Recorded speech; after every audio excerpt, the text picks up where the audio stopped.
passar a palavra para o professor Márcio, que é professor lá na Unicamp, né, de letras, formado em filosofia e história.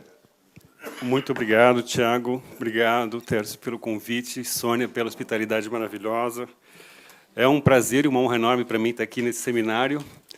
Eu, como não jurista, acho que sou o único não jurista aqui, mas com muito prazer, porque eu adoro realmente estar em ambientes onde eu posso justamente estar vendo novas ideias e novos inputs, e é uma enorme honra estar aqui do lado do Eros Grau. Eros Grau ontem falava da Gemeinschaft, voltou a falar dessa questão rapidamente hoje, e se o senhor me permite, então, já que estamos em Gemeinschaft, você, o Eros Grau, esse cupido cinza, traduzindo o seu nome, cor-de-rosa hoje, então, enfim, tão cheio de experiência, né, e de uma bela experiência para nos passar aqui hoje, que realmente me sinto devidamente apequenado diante dessa sua experiência, Eros. Mas, enfim, é um enorme prazer estar aqui, e eu vou tentar passar, então, um pouco o que foi encomendado pelo Tércio, né, o direito à verdade como o direito à justiça, que eu não vou responder de uma maneira direta, né? A gente acabou de ver aqui com Eros que existem várias verdades, e quando ele fala isso, ele fala uma grande verdade, uma verdade que todos aqui acreditam paradoxalmente. E ele falou uma série de coisas que, inclusive, não dá para não falar, por exemplo, a questão do juiz, né? Essa relação entre o juiz é aquele que, ao judicar, né, vai ter que utilizar a sua faculdade de juízo, que é a faculdade que percebe a diferença, justamente. Enquanto eu venho da área da literatura, que é a área onde predomina o witz, né, que é a faculdade anímica que faz o contrário, que percebe as semelhanças e junta coisas de uma maneira surpreendente. É isso que o literato, que o artista faz, e assim a sua maneira de pensar.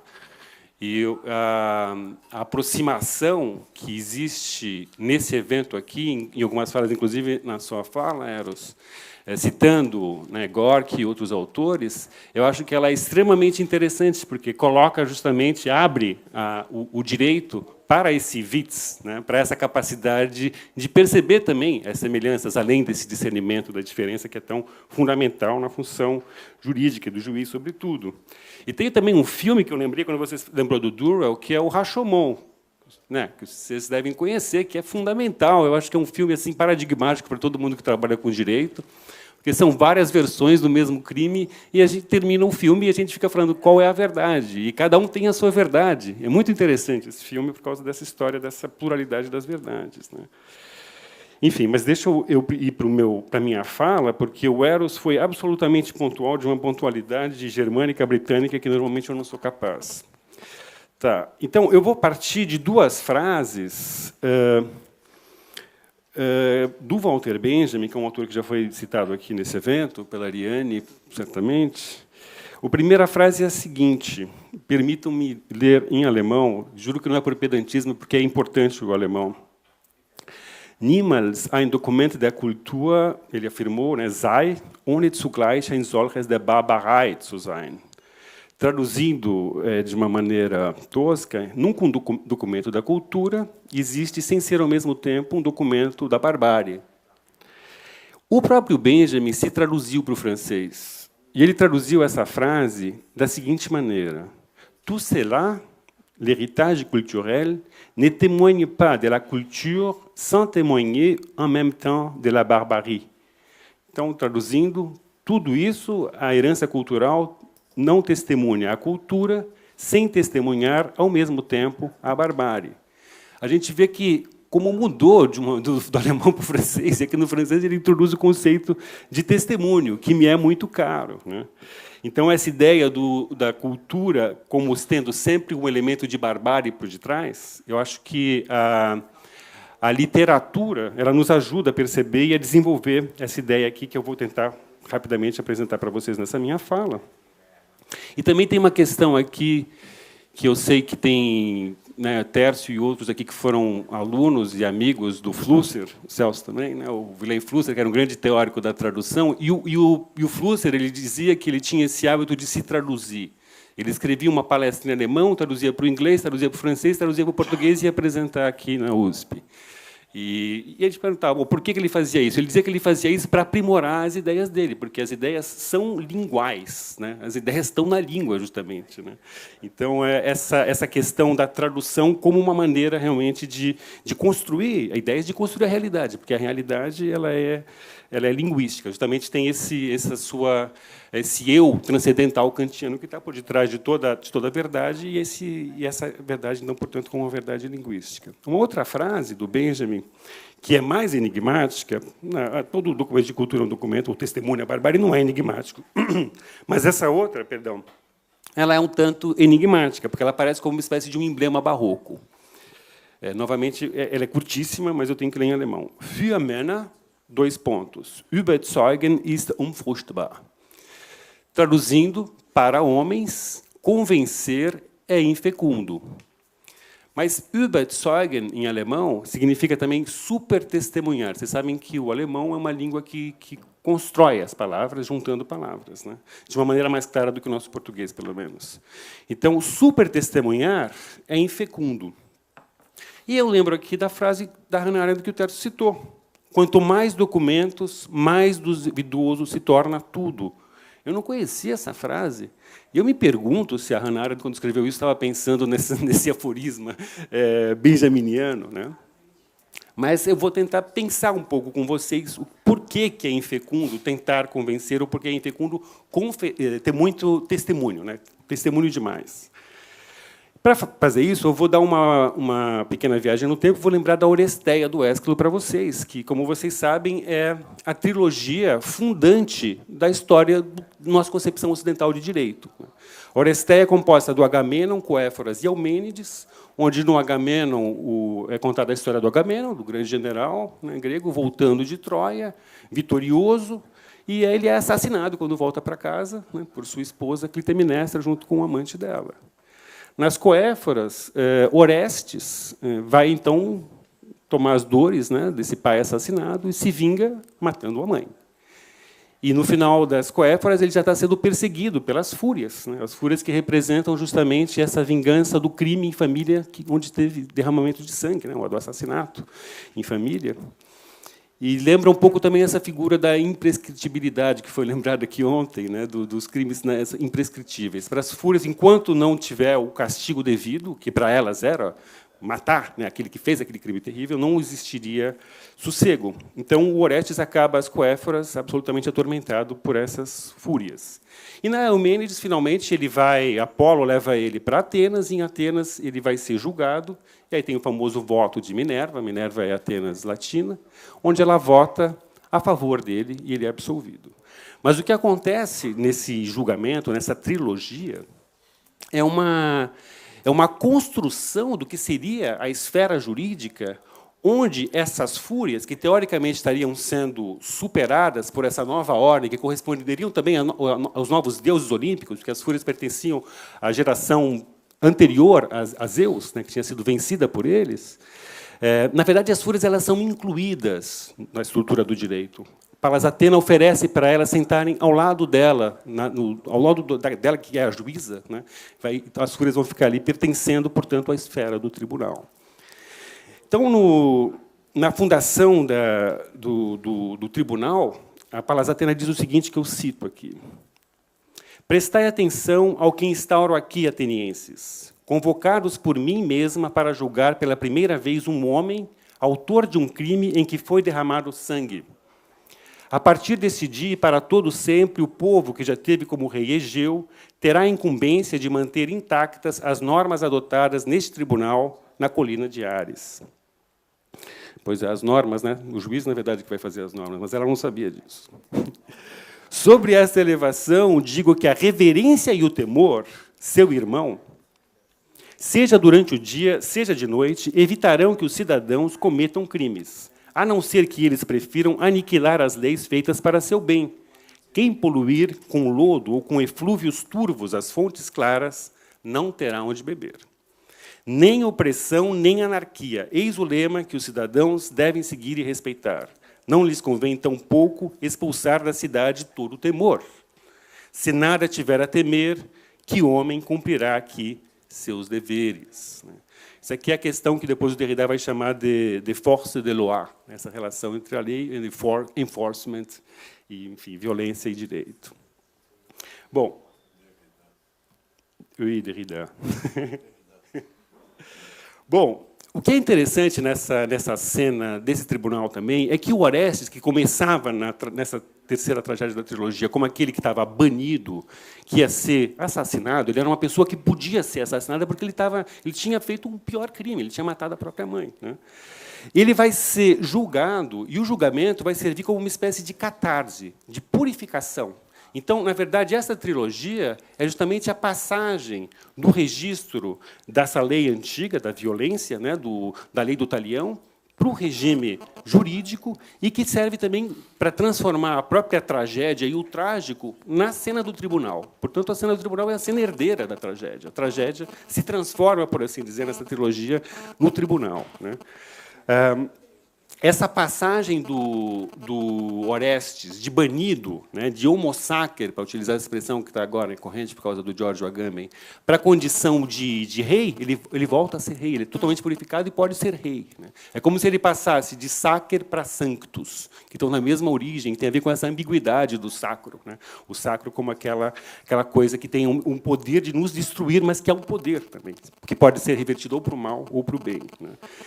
Essa passagem também se dá de uma maneira paradigmática nessa trilogia com a construção de um partido dos homens, Apolo, Orestes, Zeus, representando o Sol, o partido solar dos homens, e o partido da noite, as fúrias são filhas da noite, estão defendendo a Clitemnestra, e elas são, como eu disse, elas são vencidas, mas são, ao mesmo tempo, também incorporadas, né, a essa cena jurídica. Então, tem uma coisa também interessante aqui, que é uma questão de gêneros muito forte, que a gente pode vincular também à história do direito, como a gente sabe, esse elemento patriarcal do direito. Outra coisa que é interessante, e que aqui a gente se aproxima daquela questão que eu coloquei do Benjamin, do Überzeugen ist unfruchtbar, né, o supertestemunhar é infecundo. A Atena era aquela deusa de olhos glaucos, né? Glaucophin Athenen, como a gente lê em Hesíodo. Tem toda uma questão, então, de um olhar. Ela vai ser testemunha, na posição de juiz, ela é testemunha nesse julgamento, uma coisa que hoje em dia não pode ser feita de uma maneira tranquila, mas ela diz que ela pode julgar, ela pode justamente testemunhar, porque ela é aquela que vê bem, né? Ela vê de uma maneira clara, né? E, na hora que ela vence, quando ela vai votar, né, no partido do Apolo e dos homens, né, ela afirma isso. Eu voto no partido dos homens, né? Então, é uma coisa muito explícita essa construção desses dois partidos e dessa questão da visualidade ligada ao testemunho. A gente sabe que testemunho, numa das suas origens, vem de terstes, que é o terceiro, que seria a terceira pessoa neutra na cena do crime, que vai fazer, então, vai dar a verdade, que a gente sabe justamente aqui, que a gente viu com o professor Eros, que não existe, diante do debate dos dois partidos, cada um com o seu ponto de vista parcial, né? Mas o que acontece também é que essa visão, né, da visualidade, do olhar como central no direito, é uma construção, evidentemente, né? Quer dizer, uma construção e um parti pris pelo partido do Pai, pelo partido do Sol, pelo partido da visualidade, que submeteu um outro partido, que a gente pode pensar como sendo partido justamente de um outro tipo de testemunho. O testemunho, por exemplo, como sobrevivente, supestes, né? Em latim tem esse outro conceito de sobrevivente. Testemunho como sobrevivente, que é aquele que leva dentro de si a morte, em latim. Aquele que passou por uma experiência terrível, radical, e que precisa contar aquilo e não consegue formular. Quer dizer que, na verdade, a gente tem dois conceitos de testemunhos, originalmente. Mas o que vai predominar no direito é esse testemunho como testes, né? Eu acho que, justamente, essa aproximação com a literatura, eventualmente, permite ao direito de se abrir, eventualmente, para esse testemunho mais auricular e não tão visual, né? Bem, tem coisas interessantíssimas nessa tragédia, por exemplo, o Apolo, ele é o advogado do Orestes, para argumentar que o crime dele não é um crime de sangue, ele diz que o filho é só filho do pai. porque a mãe, na verdade, só é portadora daquela semente que o pai colocou no ventre dela. Né? Quer dizer, uma posição de que, portanto, matar a mãe é uma estrangeira. Ele fala, né, no texto a gente lê, né, o filho dentro da barriga da mãe é um xenoi xené. É um estrangeiro diante de uma estrangeira. Então, essa absoluta não relação entre o filho e a mãe. Né? O filho é filho do pai só, e, portanto, ele tem todo o direito de vingar o pai, porque o pai, que era da família dele, a mãe era uma estranha para ele. Né? Bom, essa relação entre testemunho e masculinidade aparece numa nota de rodapé do Freud. A minha fala também é uma fala fragmentada, porque não tem outro jeito. A gente tem o tempo apertado. Nas suas notas sobre um caso de neurose obsessiva, o famoso caso do homem dos ratos, o Freud tem uma nota quando ele está falando da mania dos obsessivos que eles têm de pesquisar coisas impossíveis. Né? Lembra um pouco o meu trabalho, isso. Então, o obsessivo fica procurando o que não devia. Por exemplo, quer tentar descobrir quem é o pai dele. Né? Naquela época não existia exame de DNA, né? O Freud podia pensar nesse sentido. Aí ele puxa uma nota, depois que ele fala dessa história da procura do pai, né? Do testemunho, de procura de traços, né? Daquilo que você não consegue achar traços. Ele diz o seguinte: ocorreu um grande progresso cultural quando as pessoas se decidiram a pôr o silogismo ao lado do testemunho, dos sentidos, e passar do matriarcado para o patriarcado. Então, ele nessa única frase, ele associa a passagem do matriarcado para o patriarcado e o assumir o testemunho como uma forma da verdade, a verdade como sendo essa verdade jurídica testemunhal como testes. Figuras pré-históricas, ele continua, nas quais uma figura menor senta-se sobre a cabeça de uma maior, apresentam a descendência do pai. A Atena sem mãe salta da cabeça de Zeus. Ainda na nossa língua significa Zeuge, né, testemunha, diante do tribunal, aquele que atesta, beglaubigen, né, em alemão, algo a partir do modo de participação masculino no trabalho de procriação. Quer dizer, você testemunha como o homem participa enfim, na reprodução, aquele que põe a semente. Né? E já os hieróglifos, ele conclui, nos hieróglifos egípcios, a testemunha, Zeuge, é escrita com a imagem da genitália masculina. É um falos que indica a testemunha dentro da escrita dos hieróglifos. Num dicionário antigo alemão, muito importante, que era utilizado pelos filósofos também na virada do século XVIII para o XIX, o Adelung, o termo Zeugen, né, testemunhar, ele é definido como criar algo, como também afirma-se que o termo, em primeiro lugar, é aplicado com relação ao pai. Ele só gerou um filho. Prestar testemunho, ein Zeugnis ablegen, confirmar a verdade de um fato através da sua experiência. Uma mulher não pode gerar, não pode atestar. Ein Weib kann nicht zeugen, kann keinen Zeugen abgeben. Em alemão, tem essa proximidade, né? Também na mesma palavra utilizada. Né? Então, essa masculinidade, esse elemento patriarcal, né? Novamente aqui do testemunho como testes, né? Como essa supercomprovação, aparece também nesse dicionário. Né? Bom, agora, a tragédia, como eu falei, ela é esse potente dispositivo, né? Que vai ser transformado no direito, onde se traça as fronteiras. Né? Assim como no tribunal se traça as fronteiras entre o certo e o errado, né? Condenar, absolver, na tragédia se coloca a fronteira entre o divino e o humano, o próprio e o outro. Né? O Aristóteles, o grande teórico da tragédia, diz na Poética, tem lugar, diz, a compaixão tem lugar a respeito do que é infeliz sem o merecer, e o terror a respeito do nosso semelhante desditoso. Isso é interessante, quer dizer, a gente tem compaixão com relação ao semelhante. O dissemelhante, a gente não é tão compassivo. Né? Então, a questão é quem é o nosso semelhante. E na cena do tribunal, a gente pode pensar em semelhança e dissemelhança, como na cena trágica era uma coisa muito evidente. Né? Eventualmente, sim. Né? E essa é uma questão para o direito. Né? Ele também fala, né, o Aristóteles fala, temos compaixão dos que nos são semelhantes na idade, no caráter, nos hábitos, nas dignidades, na origem, katageno, né? Porque em todos esses casos é mais evidente a possibilidade de também nós sofrermos os mesmos reveses. Em geral, devemos admitir também aqui que tudo quanto receamos que nos aconteça causa compaixão quando ocorre a outros. Então a gente vê, quer dizer, que essa verdade trágica é uma verdade extremamente subjetivada. É uma verdade dos próprios, dos mesmos, por assim dizer, né? Porque ele exige essa capacidade da compaixão, é um convencimento, né, que se dá por uma retórica das emoções, né, a tragédia, né? E a questão é também pensar em que medida a cena do tribunal, que, como eu falei, é herdeira da tragédia, também pode ser pensada nesse sentido, né? Talvez por causa disso, o Walter Benjamin, para voltar a ele, no seu texto de 1921, para uma crítica da violência, né, Zur Kritik der Gewalt, sendo que Gewalt em alemão também significa poder, então é crítica da violência e crítica do poder, ele tem uma visão muito negativa do direito. Ele vai associar o direito justamente à violência. Ele fala, por exemplo, a institucionalização do direito é institucionalização do poder, Macht. E, nesse sentido, um ato de manifestação imediata da violência. Ele separa direito e justiça. Ele fala: a justiça é o princípio de toda instituição divina de fins.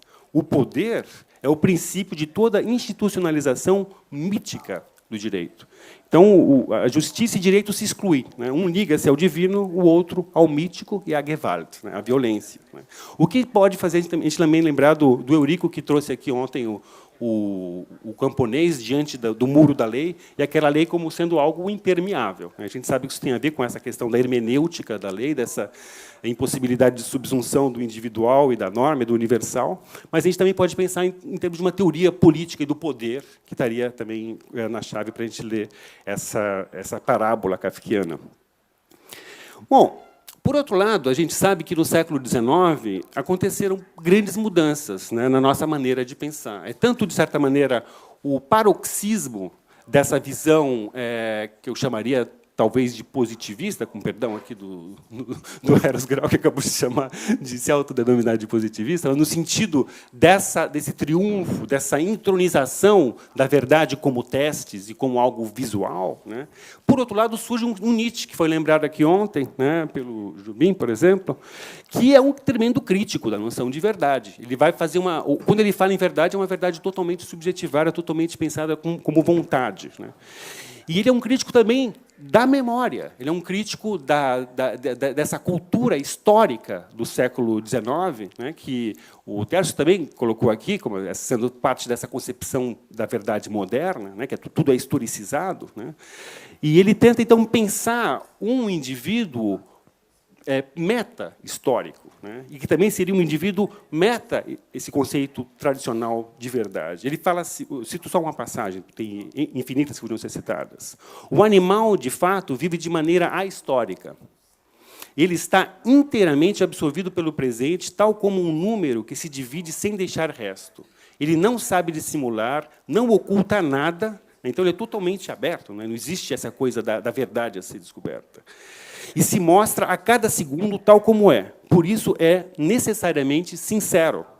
O homem, ao contrário, se defende contra a carga sempre mais esmagadora do passado, que o lança por terra e o faz se curvar, que entrava sua marcha como um tenebroso e invisível fardo. Então, a gente tem essa crítica radical do homem histórico moderno aqui, e um elogio desse ser animal, desse nos despirmos dessa cultura do historicismo que nos esmaga, né? Bom, por outro lado, a gente sabe que a gente vive no século XX um aprofundamento ou uma transformação, uma metamorfose desse ponto de vista historicista, por exemplo, com a psicanálise, que vai pensar o indivíduo do ponto de vista da sua construção, da sua história, né, da sua história psíquica, né? E vai ter teorias, por exemplo, no seu centro da psicanálise, como do trauma. O trauma é uma memória que é constitutiva do ponto de vista psicanalítico. Todos nós passamos por trauma para nos constituir, como, sobretudo, o trauma da castração, para o Freud. Mas esses traumas constitutivos são memórias. O trauma não é nada mais do que uma memória que, como toda memória para o Freud, ela é ambígua. Ela é um misto de algo que pode ser recordado e algo que é esquecido, algo que está recalcado e algo que pode ser chamado de uma maneira consciente à nossa mente, né? Então, um autor como Borges vai falar: solo una cosa no hay, es el olvido. Olvido não é orelha, é esquecimento. Só uma coisa não existe, é o esquecimento. E é interessante pensar, porque realmente, como a gente pode pensar, a professora Elza estava lembrando ontem dessa questão, né, do esquecimento, né, como a gente também falou da mentira ontem. Então, é difícil você pensar no esquecimento hoje em dia. A gente tende a acreditar nessa ideia do Borges. Por outro lado, a gente tende também a desconfiar dos registros históricos. A própria fotografia, que surge no século XIX como uma espécie de máquina que poderia fazer um registro total da realidade, eles falavam que é um espelho que congela, né? O momento que você aperta o obturador, que naquela época demorava alguns segundos para congelar, mas congelava. Né? Logo, do século XIX, os primeiros críticos da fotografia começam a perceber que, na verdade, aquilo não é a realidade. Né? É uma construção da realidade, mesmo porque as fotografias elas são construídas. No século XIX, ainda mais por conta do tempo para você conseguir uma foto. Então, as primeiras fotos de guerra, na Guerra da Crimeia, até as fotos da Primeira Guerra Mundial, são todas encenadas. Algumas fotos da Primeira Guerra Mundial foram feitas meses antes de começar a guerra, ou meses depois, ou em locais onde não tinha guerra. Os fotógrafos oficiais reuniam os soldados, ou pessoas vestidas como soldados, e levanta a granada, espera um pouco, aí esperava, fazia a foto. Não dava para fazer uma foto, porque não existia aquelas Leicas que já existiam na Guerra Civil Espanhola, que faziam um instantâneo.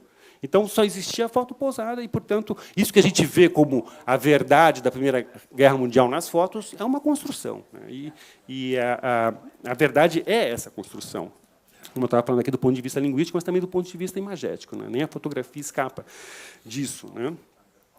Então, bom, essa questão do... Desculpa o meu vai e vem, mas eu estava lendo ontem meu e-mail e eu recebi um e-mail tão interessante, enviado pela minha mãe, que onde ela trata de um caso, ela é uma médica sanitarista, trata com questões também de desastres ecológicos. E aconteceu agora que, em 19 de novembro, teve um julgamento na Itália, que é um caso também que é muito interessante para ilustrar o que eu estou falando aqui, dessas ambiguidades da esfera jurídica. Romana, que é a presidente da Associação de Familiares e Vítimas de Amianto, da cidadezinha italiana de Casale Monferrato, essa senhora fez um processo contra a família dona da Eternit, que tem fábrica nessa cidade desde 1906, e matou boa parte da população dessa cidade. As pessoas trabalhavam nessa fábrica, por causa de amianto, e teve um processo de contaminação. No início, só os trabalhadores morriam, mas depois os familiares, professores, juízes, todo mundo começou a morrer na cidade, porque era uma contaminação muito grande, muito importante. Bom, depois de décadas tentando processar o dono, que é um suíço, o senhor Stefan Schmid-Heine, ele foi finalmente condenado a 18 anos de prisão e multa de 100 milhões de euros. Bom, mas, no entanto, ele acabou de ser liberado dessas duas penas. Por quê? Porque se decretou que o crime dele prescreveu.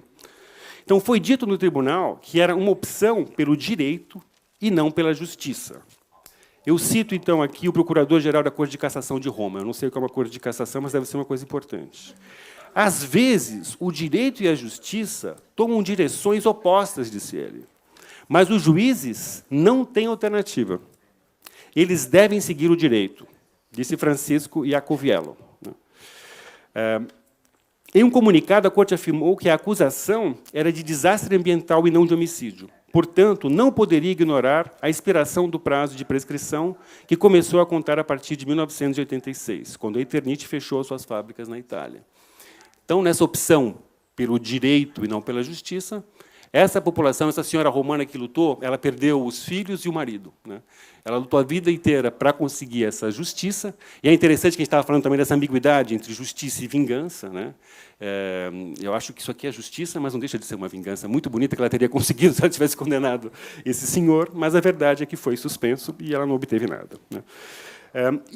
Bom, no século XX, então, é um século que tem esse tipo de desastre, uma série de desastres ecológicos, uma série de genocídios, que começam com o genocídio na Namíbia, perpetrado pelos alemães, logo no início do século XX, né, de umas tribos que foram dizimadas a menos de 50% da sua população, o genocídio armênio, no final da Segunda Guerra Mundial, 1.200.000 pessoas, o genocídio judaico, de cerca de 6 milhões, o genocídio dos Tutsis, e assim vai. A gente sabe que, infelizmente, a história do século XX é uma história de genocídios e de muita violência. Quer dizer, nunca se matou tantas pessoas de uma maneira violenta como no século XX. Porque nunca tivemos tantas pessoas sobre esse globo terrestre e nunca tivemos tanta tecnologia e políticas, né, capazes de fazer esse tipo de coisa. Né?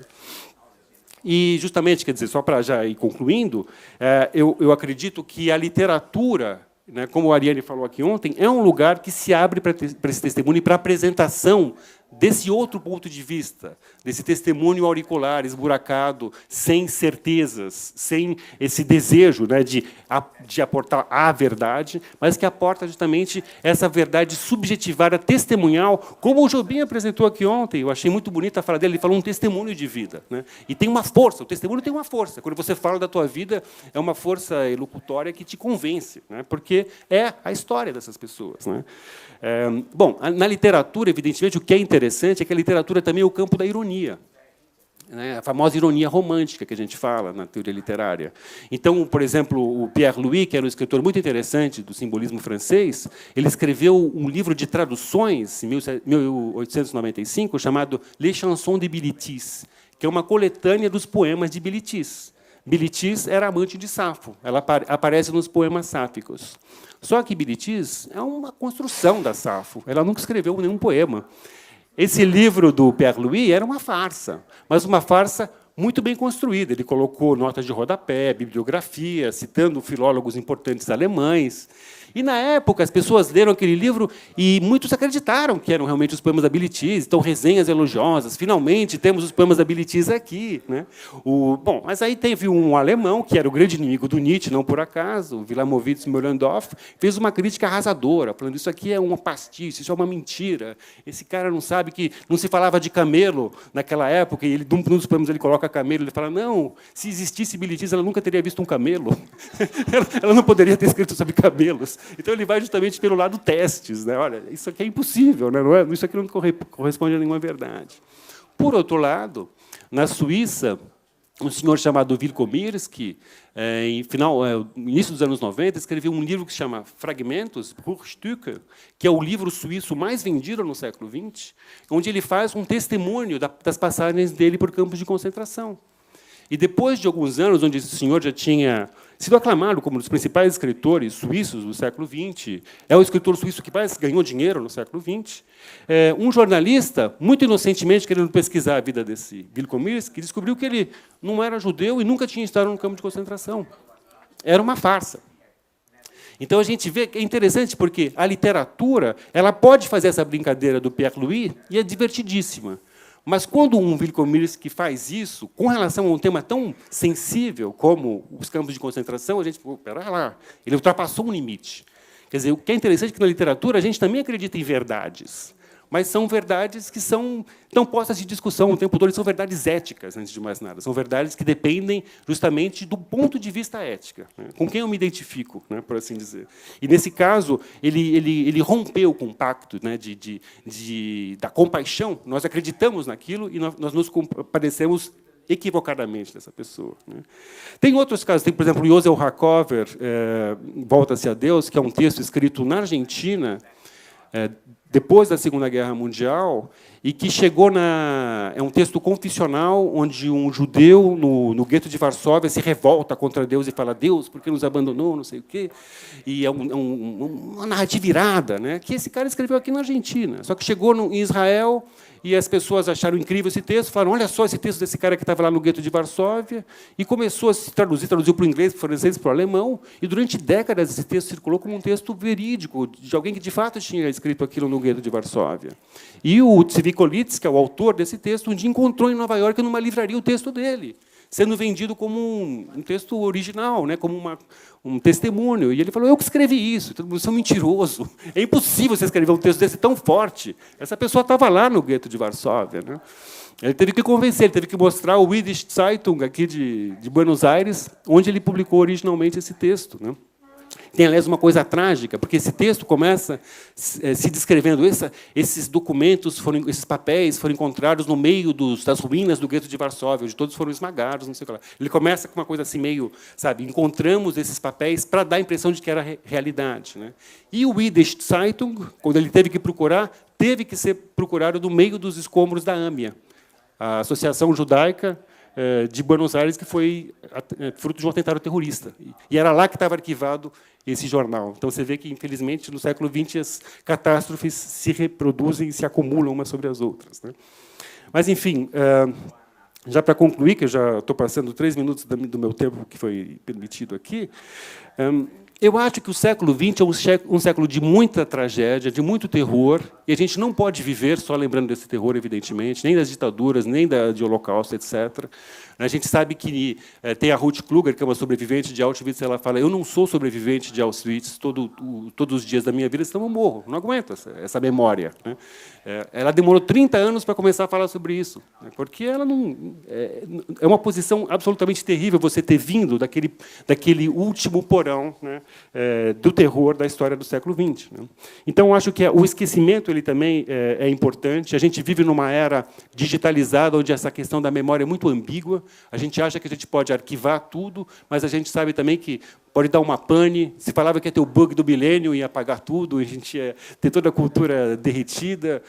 Tem um botão de delete no nosso computador, né? Você sabe que delete é jogar no Rio Letes. Delete é jogar no Rio Letes, que é o rio do esquecimento. Né? Então, a gente pode estar apagando as coisas também, mas, como o Borges falou, né, não existe o esquecimento. Umberto Eco, esse grande autor, né, de romances e semiólogo italiano, ele tem um texto muito interessante, muito irônico, eu aconselho todo mundo a ler, que se chama Ars Oblivionalis, Forget It. A arte do esquecimento, esqueça. Ele fala: é impossível você fazer uma técnica do esquecimento, porque qualquer dispositivo técnico ele vai reiterar aquilo que você quer esquecer e você vai acabar lembrando. Né? O que lembra o Kant, que tinha uma rixa com o empregado dele, o Lampe, e ele detestava esse Lampe, e se encontrou nos manuscritos do Kant essa frase, escrita muitas vezes: preciso me esquecer do Lampe, preciso me escrever do Lampe. Certamente ele não conseguiu se esquecer do Lampe fazendo isso. Né? Ele precisava de uma técnica voodoo, talvez, né? Mas essa aí não deu certo. Né? Ou então o Temístocles, esse grande herói também das batalhas gregas do século VI a.C., que foi exilado. Depois de ter feito grandes serviços para o seu país, ele foi, por desavenças políticas, ele teve que viver tristemente no exílio. E o Simônides de Cels, que é o pai da mnemotécnica, que ganhava um dinheirinho além de ser poeta, dando aula de como você se recordar, quando ele chegou para o Temístocles: Temístocles, você quer que eu te ensine a arte da memória? O Temístocles teria respondido: me desculpa, eu preciso de uma arte do esquecimento. Então, essa arte do esquecimento ela não existe. Né? A gente pode pensar que o amor, a felicidade podem eventualmente servir para a gente se aproximar disso, né? Mas não existe tal técnica. Né? E, só para concluir, eu quero falar 3 palavras sobre o Brasil, porque tem um romance que eu gosto muito com relação à história do Brasil recente, que é o do Bernardo Kucinski, não sei se vocês já leram, se chama Cá. Ele foi recentemente publicado.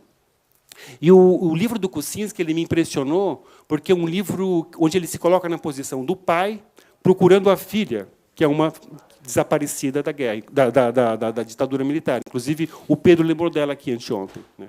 Da Ana Rosa Kucinski, que era professora da Química da USP, foi pega pela ditadura e desaparecida. Né? Então, esse romance ele é muito bem construído, mas também ele fala desse personagem que é o pai da Ana, né? E, portanto, o pai também do Bernardo, que é um professor da ECA aposentado, procurando essa filha nos anos 70. E da solidão desse pai. Ele é só. Ele tenta procurar apoio e ninguém quer apoiá-lo. Até que ele morre. Morre, acho que em 77, 78, de uma maneira totalmente desiludida, sem ter conseguido saber do paradeiro da filha dele. Então, o Bernardo ele fala que esse drama desse pai era um drama só pessoal e familiar. Ele não conseguiu dar esse passo para se transformar numa tragédia coletiva. E, de certa maneira, a gente lendo esse livro do Bernardo, a gente pensa, bom, eu acho que até hoje em dia o Bernardo pensa, e eu penso com ele, concordando, né, não se transformou. Né? Eu acho que mesmo esse momento que a gente vive agora, como a gente estava falando ontem, quer dizer, vai sair esse relatório da Comissão de Verdade, o que será que vai acontecer? Vai ser algo que vai servir de uma tecla delete para esse problema, vamos esquecer, né, passado a limpo isso, ou isso vai transformar o Brasil, vai aproximar o Brasil dessa cultura da memória dos direitos humanos da Argentina, do Uruguai, do Chile, do Peru, da Bolívia, não sei. Né? Quer dizer, isso é uma questão que fica em aberto. Muito obrigado pela paciência de vocês.